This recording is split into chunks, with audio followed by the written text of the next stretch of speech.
Babes, you are in for a treat today because we have the one, the only Jade on the podcast. We are new friends. And the second I met you, I'm like, I have to be friends with you because you just have this like contagious energy. You're so funny and you don't even try to be funny. Stop. And I just can't wait to get to know you more and for our community to get to know you. So thanks for coming. Thank you for having me. I was so honored when you asked me. I literally, the second time I was ever around you, I'm like, so will you come on the podcast? Because like, that'd be fun. Yes, I know. I was like really, really pumped when you asked me because it's so much easier being on other people's podcasts than your own because you're just like, pressure. I'm going to relax and let her ask the question. Exactly. I'm just going to chill. Yeah. Well, in the short time that we've known each other, I've seen we have quite a few things in common. Yes. Considering you are the oldest sister. Yes. I am the oldest sister. Yes. With 3 years difference. Mm-hmm. And I know that growing up with a sister can either make or break your confidence in every stage. So we talk a lot about confidence on the show. Okay. But I think this is a different element. Having the three sisters. So take me back to growing up. What was that like in your fam? Yeah. Well, so like being the firstborn, you are automatically kind of instilled with like some sort of confidence. And I was the first grandchild, first great grandchild, and first child. And I was very like, my grandma doted on me a lot, like a lot. We were like best friends. And so she gave me a lot of confidence. Probably like a little too much confidence. Well, you're the golden child. Oh yeah. Like did that change when the others came around? Or not as much. No. I love that. She continues to be golden. Well, and she like loved all of her grandchildren, but like I was like definitely the favorite and it caused some tension, I think. But we were just so close. Like when you just have, like I always say, I think she was one of my soulmates because we just had like that like connection, you know? And so anything I wanted, like I got. Within reason, you know. I mean, sometimes within reason. What's reason? Yeah, but I mean, like, it wasn't like she was just like rolling in money, but it was just like if I didn't want to clean my room and my mom was like, you need to clean your room, I'm like, well, let me call Gigi. And so I'd call her and she'd be like, what? And she's like a Texas. We were in California. She's like from Texas. She'd be like, what, honey? What are they making you do? Oh my God.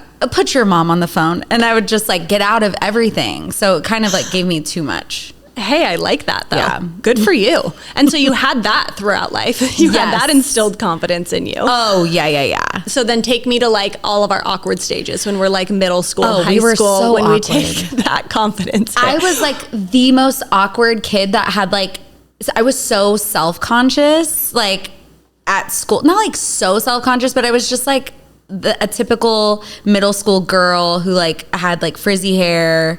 And, you know, I just was so weird around boys. I think that's another thing. I don't know if this happened with you, but having all sisters, I have like, I wasn't comfortable around boys till like much later. I don't know, did you feel that? Well, so I have an older brother. Oh, okay. But so I had that, I mean, to an extent where I also feel like since I had him that I could like have in my back pocket. Yeah. But I was also just awkward around everyone. Yeah. Like, I was just an awkward person. It was just so, I was awkward around like my boy cousins. I did feel like a lot more comfortable around girls though. Like I like have always felt very comfortable around women.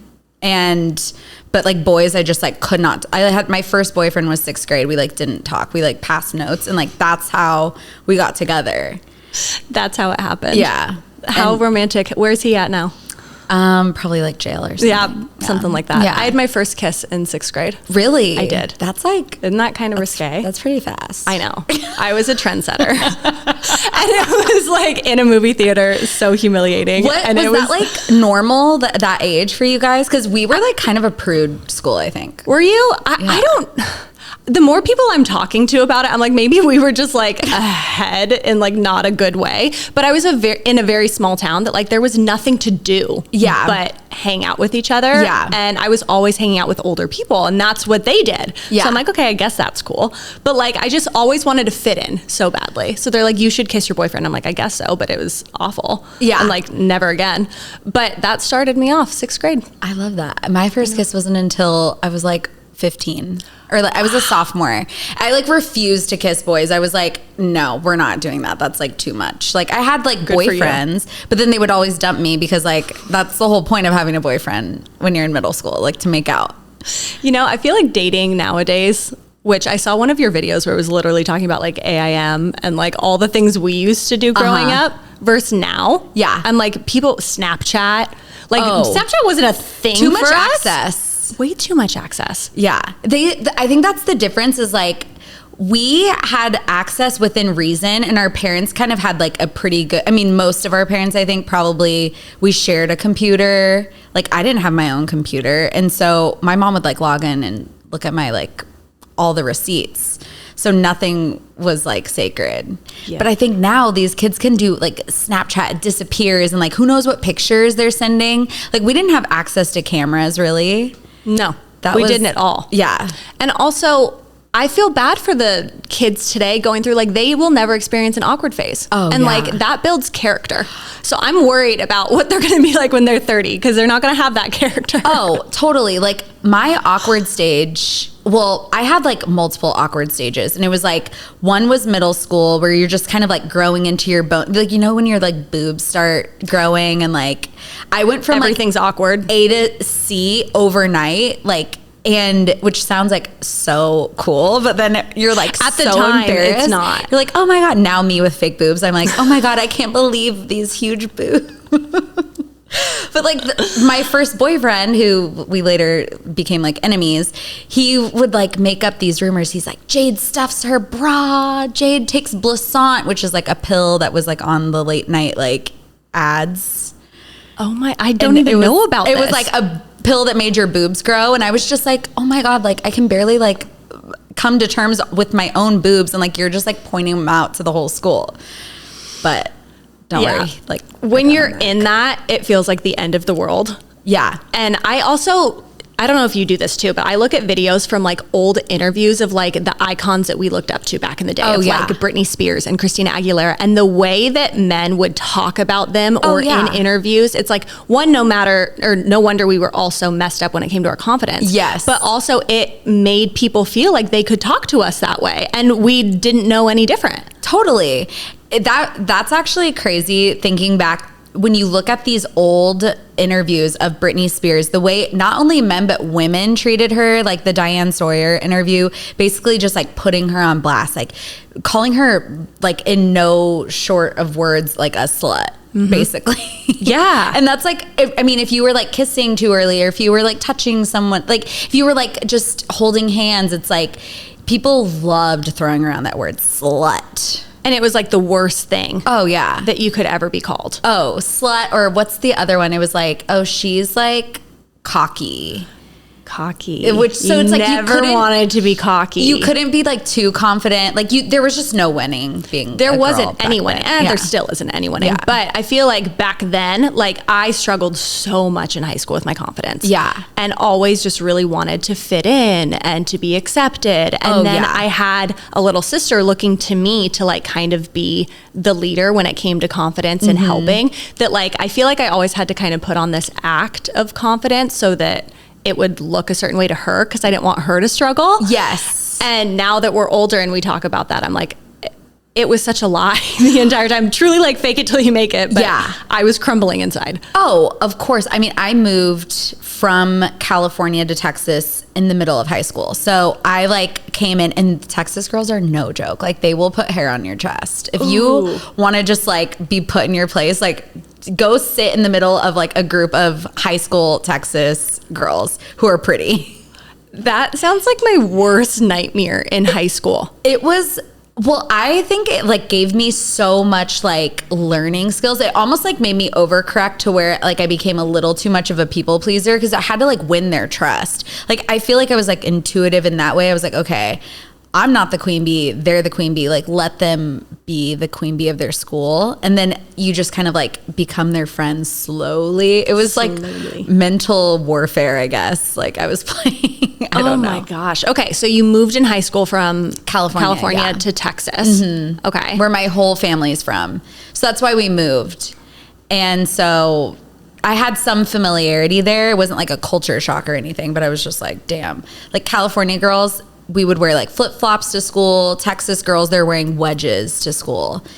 And that was crazy. I can't imagine wearing a wedge. Oh, wedge with like, it was like those Hollister flowy cargo pants with like the tight little like like tank tops and the polos. That was I'm like picturing the style in Mean Girls. Oh, Is my that high spot school on? was Mean Girls, like literally.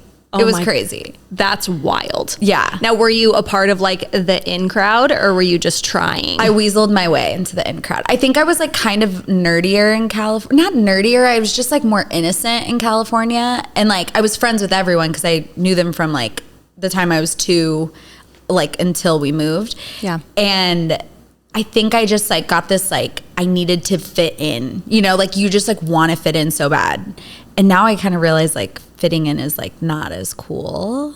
Isn't it funny how you realize that when you're older? And I remember my mom saying that to me so many times while I was in it. And I'm like, all I want is to fit in. Yeah. And now I'm like, the people that didn't totally fit in are the ones doing like really The cooler badass stuff stuff right now. They're so much cooler. Yeah. Like I wanted my hair to look like everyone else's. I wanted my clothes to look like everyone. Like I remember I would like write out like what I was wearing because like we didn't have like a ton of money. And like even if we did, my mom would not like give me crazy money to spend on clothes. But I was like, I need to make sure my outfits are spaced out so it looks like I'm like fashionable. You know, like my clothes were like, I had a lot of clothes. I don't know why. Like that was like my thing.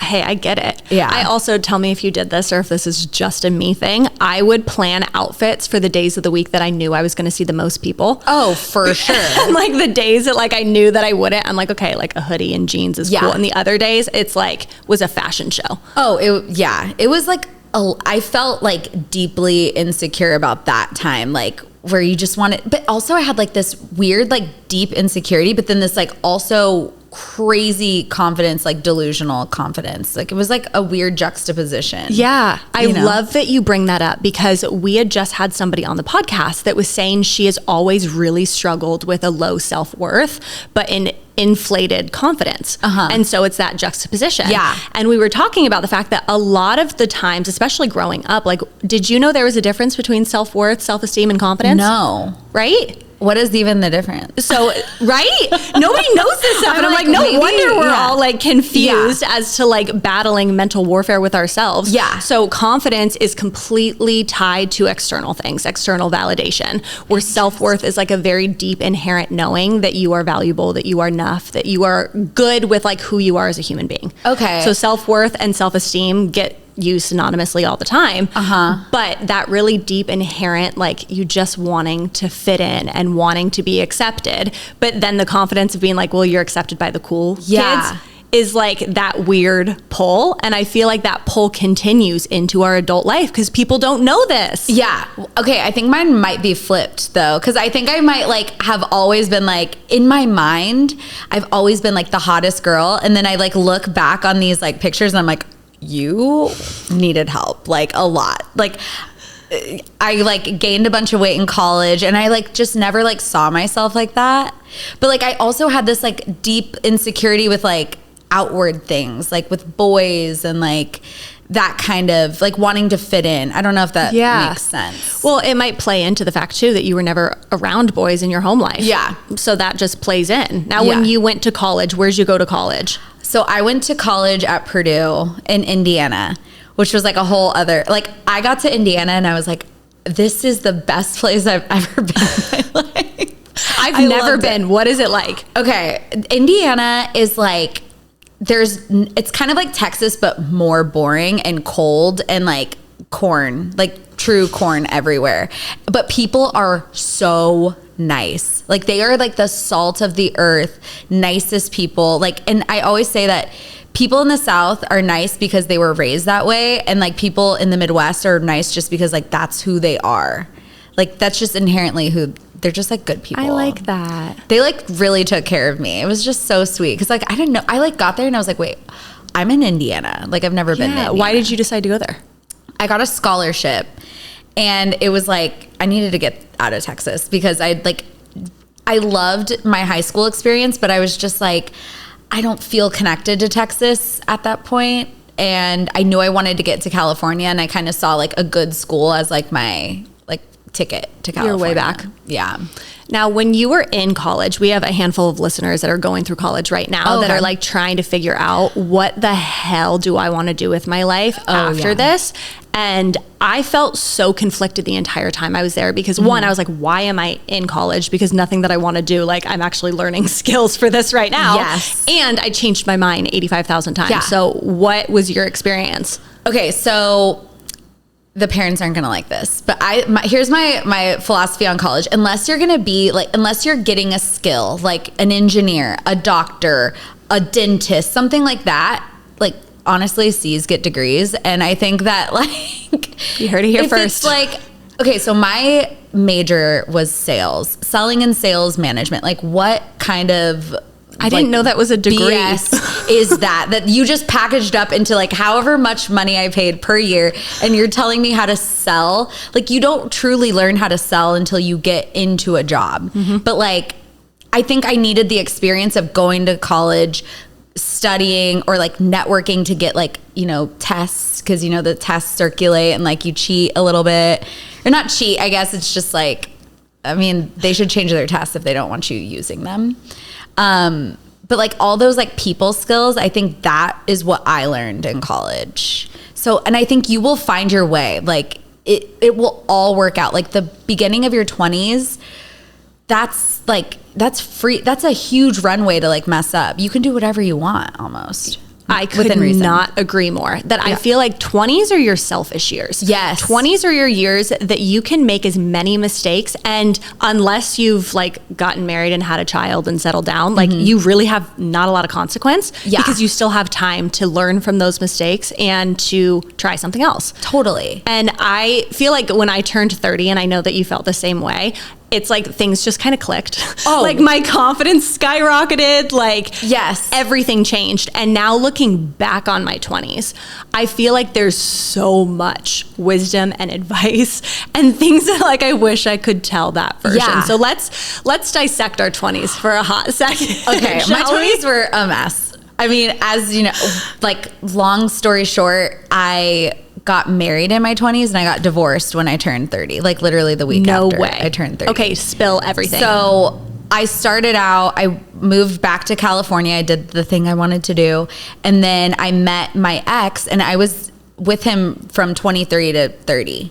Wow. And so I had like that safety net, which I think in a lot of ways that relationship was good because like it kind of made me more secure in a relationship. Like I wasn't kind of like looking for things that, you know, like external validations. Like, do you think I'm pretty? Like he was very like stable in that way. Okay. But then I also like, my first job, I was selling data center equipment. Like what business do I have talking to data center people all day long? They're like, who is this? And I'm like, hi, I'm Jade. Like, what's up? What's up? Yeah. So then I started a business with my friend, and that kind of taught me a lot. Like in order for a business to succeed, you have to like work. And we were like, you know, it takes a lot of work to make a business succeed. And it was like, we were treating it more of like a side hustle, I think, but it was like the cutest side hustle ever. What was the business? It was actually sorority clothes. No way. I worked for a sorority clothes company. Really? Yes. 224 and Allie and Ariel. They were both Arizona based. Okay. It was like kind of right before people started making sorority clothes like boutique style, you know? Okay. Like it was at that time, a lot of it was being like made to order. Got it. So sororities would like order like certain things. And we were like, no, this should be like a shoppable thing. So genius. I know, genius, but like like lesson learned. When did you get married? How old were you? I just turned 28. It was Okay. like 5 days after my 28th birthday. Okay. Yeah. Walk me through that. Okay. So, oh my God, it's so crazy. I feel like those years were like such a whirlwind because my grandma died, my best friend. Then I got engaged like months later. And then, so I'm like planning this wedding, and planning a wedding, as you know, is just like such a thing. Like it brings out a lot in people, and it's like, yeah. And then we got married, and then 2 months later, I found out that he had an addiction. So it was like, oh my goodness! Like I like didn't have a chance to like be married, you know. So that was kind of... And you had no clue while you guys were dating and engaged? Well, now I'm looking back, I'm like, oh, there's the signs. But like, I didn't see the signs until like, I always tell people it's really, I'm naive. Like I don't party like that. Like, so the signs weren't there for me then. Yeah. Now I'm like educated on it. I'm like, oh, well, duh. Like if somebody's doing this, like there's a problem. But like if somebody is using versus like coming to you saying like, I have an issue with this, like those are two different things. Yeah. And so, yeah. Wow. I know. That had to be really hard. And that was 2 months after you got married. After. Yeah. So I remember, and it was like the craziest thing because like, this is so classic, like 20s.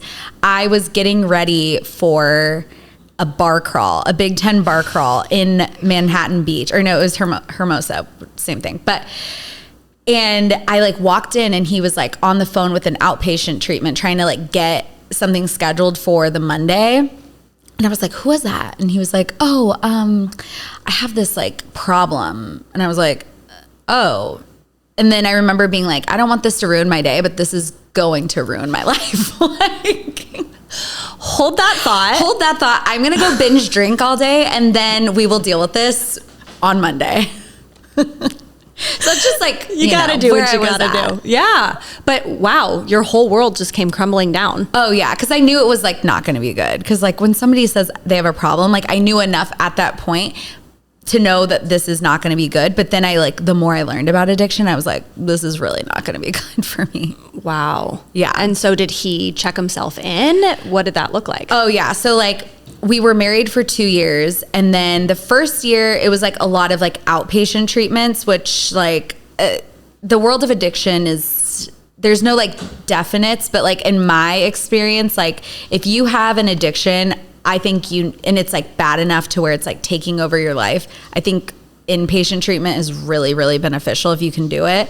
So, and I feel like outpatient, he wasn't taking it seriously. So it was like a bunch of like, oh, I'm sober. Well, I messed up. I crashed your car. Like, oh, okay, well. And there was just like little instances like that just piled up every single day to where like that became your norm. And then you're just like, oh, like today was only like this bad, not like this bad, you know? Wow. Yeah. Yeah, like your standard of what a normal married life would look like, it like keeps fluctuating because you keep bending those standards. Oh yeah, and like the lies, it's like anything, any sort of toxic situation, like you deal with the lies, like, and once you like lay them all out on the table, you're like, wow, you kind of look like a dumb bitch for dealing with all this stuff. But then when it's like every single day, you're like, it's your norm. Yep. And when you're in it, you don't have the vantage point and you don't have hindsight. Totally. I was in therapy this week and my therapist, we were talking about hindsight. Yeah. Because I was bringing up a situation in the past that I'm like, I just feel like I should have known better. Yeah. And she goes, you're taking your knowledge that you have right now and trying to put it on her head. In the past. Because if you were in the same situation, you probably would have made the same decisions. Yeah. So now it's up to you on how you take your perspective out of that because you can't change it. Yeah. And I think every time we look back at situations, and I'm sure you too, when you look back and you're like, how did I not see all of that? Totally. Because you were in it and you didn't have a vantage point to be able to see it. Yeah. Oh, totally. And that's like kind of, and I got a lot of flack. So the first year was like outpatient, like I didn't tell a soul too. I did not tell my sisters. I didn't tell my mom, my dad. I think one of our friends knew because they were a mutual friend that like just like he told, but I didn't tell anyone. How isolating. So isolating. But that's like, so I'm a Scorpio rising. I like internalize. So I'm like, we've got to handle this. And I also knew once I told people, I would have a ton of opinions. And I was like, I'm not ready for the opinions yet. Like I can do this on my own. Yeah. And then it's like any huge problem like that, you can't. Like that's why community is so important. And then this is like classic him. On our first anniversary, that's the day after that is the day he decided to do inpatient treatment. So he went into rehab the day after our first wedding anniversary. And I was like, why would you choose that day? But like, okay, go off. Like you could have done that before or after. It just like, so our first wedding anniversary, he's like crying the whole time because he has to go into treatment. And I'm like, I have no sympathy because like we could have been doing this months and months and months ago. So that was like. And at that point, still no one else knew.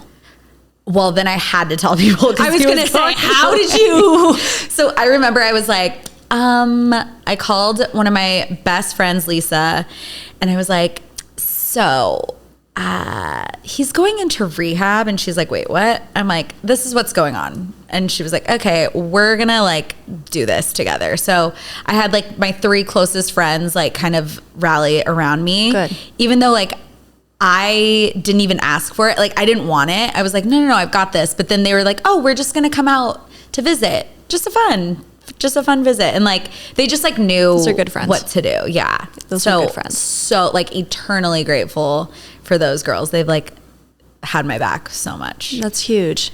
So take me back to that moment when you decided like enough is enough. I can't do this. Okay. So then that next year, it was like he was just out of rehab. I think he did like 30 to 60 days. I don't remember. And then it was like, oh, I'm clean.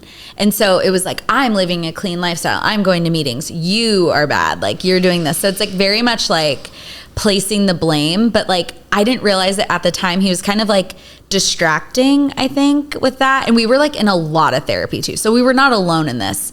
Yeah. And then we set up a lot of like boundaries, because boundaries are really, really important with dealing with an addict, and it's hard when you're somebody who's like empathetic and like it's to be like, okay, no, this is the line.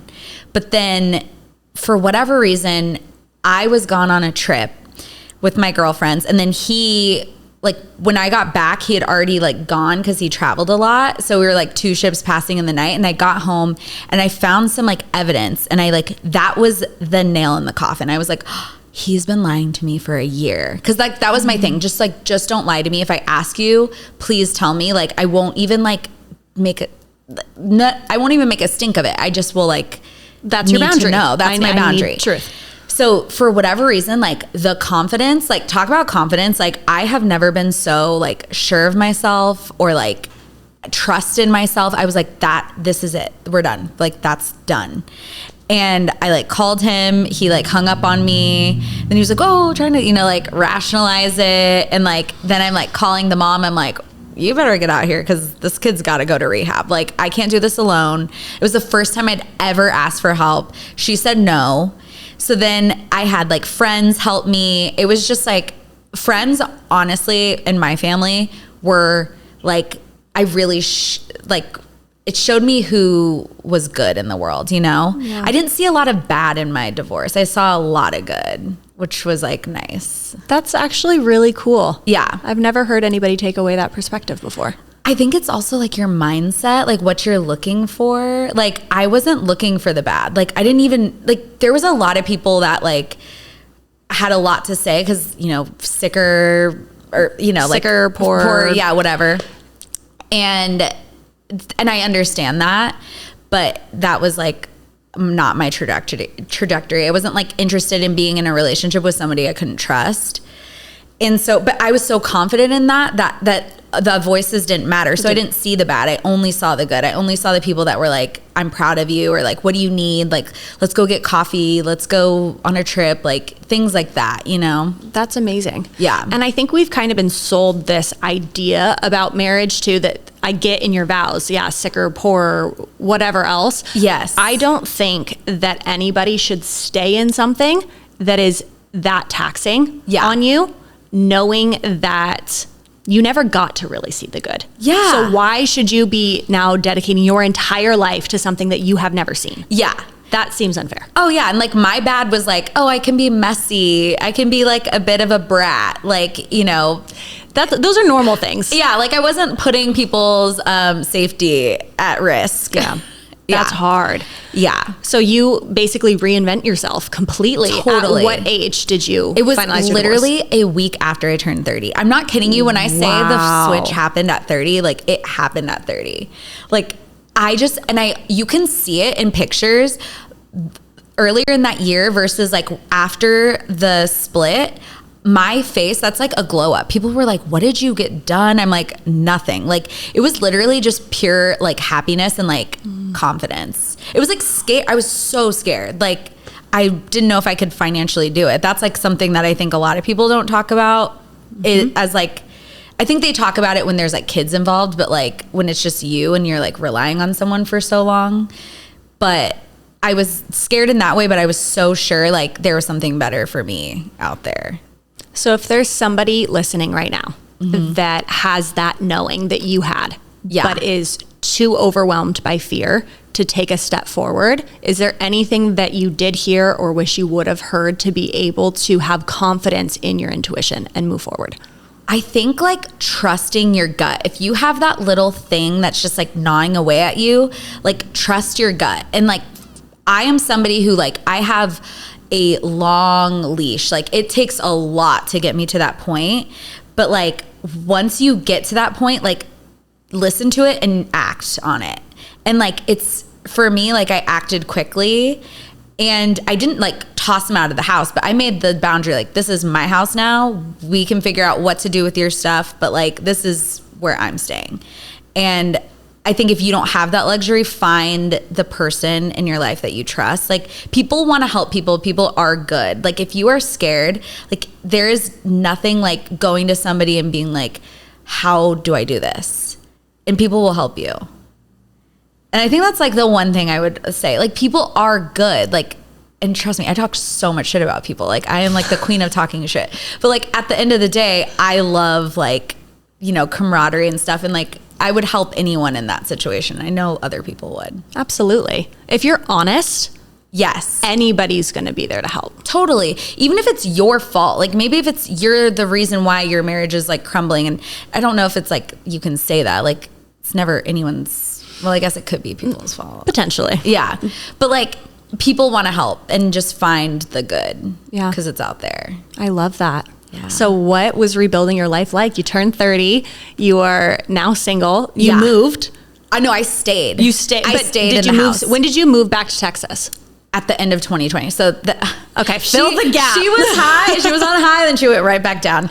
So 2018, it was the end of 2018, and I had the best year. It was like 2018, all of 2019, and then obviously the pandemic struck in March 2020. But I was like, I took care of myself physically. I was going to the gym every day. And I always say this, I'm like, just put yourself on autopilot, like go to the gym at a certain time every single day, sign up for a class, let someone else tell you what to do for an hour. Yeah. And like, then eventually I started like being more present in the classes, and I saw like little changes, and like my body started like feeling better and looking better. And I was like, oh wow, like this is actually helping my mental health too. And I like look hot. This is the hottest I've ever looked in my life. Like hey. I thought I was hot, and then I was like, whoa, like divorce glow up.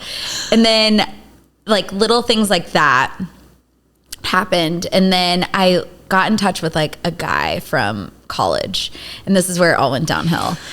It was like a situationship for 2.5 years where it's like I almost overcorrected, where I was with somebody who had like clearly no like rules about his life, to somebody who had too many rules. And like I mistook his avoidant personality for like boundaries. And I was like, oh, he has boundaries. He doesn't want to call me on the phone because he has boundaries. That's like, I have to respect his boundaries.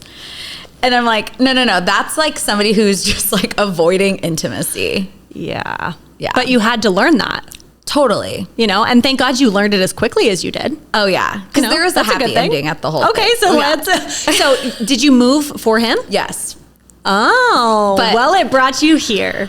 No. Oh shit. I know. It's like, it sounds really messy, but like, hey, we like messy. I've always like kind of like navigated it with just like, it doesn't feel messy to me, you know? But so anyways, I was in this 2.5 year situationship, off on. I love you, ghosted. I love you.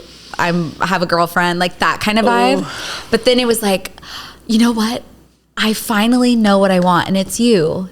And I'm going to deploy to another country for 6 months. But when I get back, you and I are finally going to live together, and we're going to finally give this a fair shot. And I was like, oh my God, dream come true. Like, this is meant to be. So then that's when I moved back to Fort Worth with my family, waited 6 months, drove my dog and half my shit to Colorado. And then I was there for a week. I'm not kidding. So where in Colorado? Colorado Springs. Dude, that's my hometown. Stop. I'm like, Colorado Springs. Can you believe it? No, Monument, which is right like 15 minutes outside of the base. that truck stop, that's my hometown. Oh my, okay. First of all, I just have to say Colorado Springs is gorgeous, but there's It's just pretty, but it's like a family town. It's an army family town. Like it's not for like having a fun, like single life. not at all. Yeah. So So you were there for 1 week. 1 week. I got there and I got there on Memorial Day weekend, Friday. And obviously I'm expecting this person to adjust. They just got back from like a war-torn country. And so I felt like I was very patient. I was like always out with the dog. I was like staying out of his hair. And then Tuesday I was like, are you okay? Like being back, you know, just trying to have an open conversation, which is hard for people who are avoidance. And they're like, he was like, I just am so glad you said that because I don't think this is going to work out. And I was like, are you kidding me? Like that was the light bulb. I was like, okay, you really are a dumb bitch. Like you really need to go back to Texas right now. Grab the dog. I know. Yeah. So I was like, But that also sucks because, like, I'm sure you were so excited and so hopeful. Well, and it's like I went from this like high of the divorce to this, and then I was like, okay, who am I? So that's when I like really got back in touch. I told all my friends everything that went on in that relationship of like all the ups and downs because I kind of like hid things to like protect the relationship. And then I did that so like I had insurance policy that I would never go back because I knew like he would, and he did. He like comes back, like crawls out of his always little do. sewer and like tries to text. They always do. That's the best thing. You do need to tell your closest You need people an insurance policy. the ugly so that they can hold you accountable. Like if you don't trust yourself, you need to tell someone who's gonna like lovingly tell you like, Yeah. get back. Sorry, bye. Yeah. So I did that. And then I was like, okay, I'm going to Austin because my sisters live here. I need to like get back in tune with myself. And I feel like Austin's a really good city for that because it's like, it's a city, but it's small. There's a lot of nature. So I like really like got in touch with who I was because I definitely lost it. Yeah. How'd you do that? Lots of like just trial and error, you know, like I started doing TikTok, I started a podcast, I started like just doing things to see what I liked. And then because I feel like in my divorce, I had such an easier time because I was so sure of who I was, confident in who I was. But then this relationship, I bent myself to fit into this box. I had to like uncrinkle myself and like figure out who she was again. And I think that's why I had so much more of a hard time with that one than the divorce. Yeah. So that makes a lot of sense. Yeah. And you had to totally rediscover everything. About who you are, what you like. Were you working still? Oh yeah, I was working. Okay. I was working this whole time. You're doing a lot. Oh, my job didn't even know I got a divorce for like a year. Wow. So were you remote the whole time? No, I was in the office and they would be like, how's your husband? I'm like, oh, he's good. And you're good. No, it's like, I'm not a liar, but like I am like, if I need to protect like my mental health, I will like put it in a corner. Yep. And I did tell my one boss and he was like, you need to tell people. And I was like, why don't you just tell people? I'd rather people know, like, can't we gossip? Like, this is the point of gossip. Like, so I don't have to confront and be like, hi, everyone in my 12-person office. I'm divorced. Yes, I'm 30 and divorced. Have a whole meeting. Yeah. Like, what am I supposed to? I'm accepting questions. Yeah. Who would like to go first? Yes. It was his fault. Next question. Yes. Next question. And that's the last question I'll be answering. Yeah. Yes, exactly. So you're still continuing to work. You start a podcast. Is that your poor dad? Yes. With Oh my my sisters. gosh. Because as you know, when people hear that you have all girls, they're like, oh, your poor dad. So I First forced reaction. them into doing that. And was that healing for you? So healing. Because the last relationship I was in, it was like, oh my God, social media is so lame. It's so like frivolous. It's so this. It's so shallow. And I was like, but I love it. Like it's, I've always like wanted to create. And look at you now. And look at me now. You've totally redefined and rediscovered and built a whole new version of yourself. Yeah. In just a couple years. Yes. That's really cool. And then I think I was in such a good space, and now I need to like talk about the new boyfriend because it's like there's a new boyfriend. Like the bad ones get like all the credit, but like I feel like I was in such a good place, and that's what I think led me to like my now boyfriend because he is just like an angel, like sent from the karmic gods from shitty boyfriends past. Healed, happy people attract healed, happy people. Totally. If you are not good with yourself, you are going to look for that in other people. I cannot agree more. And I see some friends that like, they keep like looking for like something else in people. And I'm like, once you are so sure of who you are and like you are fully healed, that energy will attract like healed people in your life. Without a doubt. Yeah. So how did you meet your angel boyfriend? My angel boyfriend and I met on an app. That's how everybody meets. I met my husband on Instagram. You no did? shame. Yeah, he's Okay. in the DM. Well, I feel bad because it's like the apps are such like a hellscape for dating sometimes that I'm like. Sometimes. Which app was it? It was Bumble. Oh, I feel like Bumble gets such a good You rap. think? Yeah. I'm pretty sure. I think Hinge is Catherine met her better. boyfriend on Oh, really? Bumble. Possibly. Interesting. I don't know. Bumble, you want to sponsor? We matched on Bumble and Raya. So it was like a double trouble. And I remember seeing him on Raya and I was like, oh, it's him. And I just like really liked his like face. Like I was just like, he has like the sweetest, like warmest face. I was like, okay, I'm going to match him on here too. And then. And obviously you met him in person. Yeah. And was it instant? It was instant. I remember walking up and I was like, he has like the most like kind eyes ever. And his smile was so nice. And then he started talking and I was just like, he's so smart. And he's like emotionally intelligent. Like he was talking about like therapy and like working on himself and like We love a healed man. I was like, okay. We love it. Where's the skeleton in your closet? Like, where is it? But it's never there. It's just so crazy. Hey, how long have you guys been together now? 2 years. 2 years. Yeah. Oh my So gosh. like all of the shit I had to deal with. I was listening to Karma by Taylor Swift on the car ride here. My favorite. And I was just like, Karma literally is my boyfriend. So Literally is my boyfriend. That might be the title of this. Yeah. Karma literally is my boyfriend. But it's interesting because like I never had those like deep, I mean, I had deep conversations with men in the past, but it wasn't like so healthy. Like we really, really respect each other. And I've also don't think I've ever felt respect in a relationship before like that. Wow. Yeah. Once you are in a healthy relationship, it makes you identify and realize things in your past that weren't quite as healthy. Oh yeah. It's crazy. Yeah. And it definitely like to tie it all together in a bow, like the confidence thing, like I think just having that healthy relationship, like I already had confidence going into it because of like my healing era, but then like my confidence is just soared and like to another like peaceful level.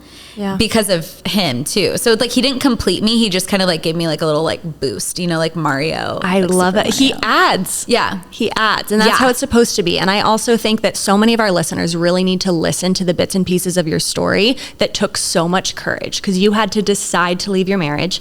Yeah. You had to decide to pack up your car in Colorado Springs and come back, decide to start over and then wait for that person that I think people get so scared that they're not going to find anybody Yeah. better. And what if? And that Yeah. stops them from moving forward. Oh yeah. I think my main advice is like to stay like curious and stay like so hopeful because like I would like go to bed every night and be like, "Oh, I can't wait for my boyfriend." Like I had no boyfriend at the time, but I like painted this like perfect boyfriend in my mind and I was like, he's out there. Can't wait to meet him. I love that. Yeah. Look at it full circle. Yeah. Full I circle. love that for you. Now, something that we're doing to end our episodes is I find that it's very difficult for a lot of women to take a second to be proud of themselves for something that they're doing and to vocalize that and hype themselves up. So what is something you've done this week, personally or professionally, that you're proud of yourself for? Oh my gosh. This week, I think just taking a second to like really ground myself after South by Southwest. Like we were so crazy and like being able to like know that I needed rest without like being so hard on myself. I'm proud of that because usually I'd be like, God, you're so lazy. Like, why are you doing that? But like, Rest you is need important. rest. Yeah. You absolutely do. So I don't know if that's like the most exciting thing. No, I but love that. We love rest. Yeah, rest. Especially in our 30s. Yes. We gotta sleep. We gotta like keep these faces like plump. And You that's know? from sleep and water. Sleep and water. And Botox a little bit, but like it's mainly sleep and water. I know. Botox is, it just adds. Yeah, Again, it adds. we just want things that enhance our life. Yes, You know, we don't exactly. need them, we want them. Yeah, totally. So pimp yourself out. If people want to find you, where can they find you? You can find me on everything. It's me, Jade B, or you can find my podcast with my sisters, Your Poor Dad. We're Your Poor Dad Pod on everything. So Amazing. I'll link everything in the show notes. Thank you for being here. That was Thank so you fun. for having me. I know, I feel like it went by so fast. Right?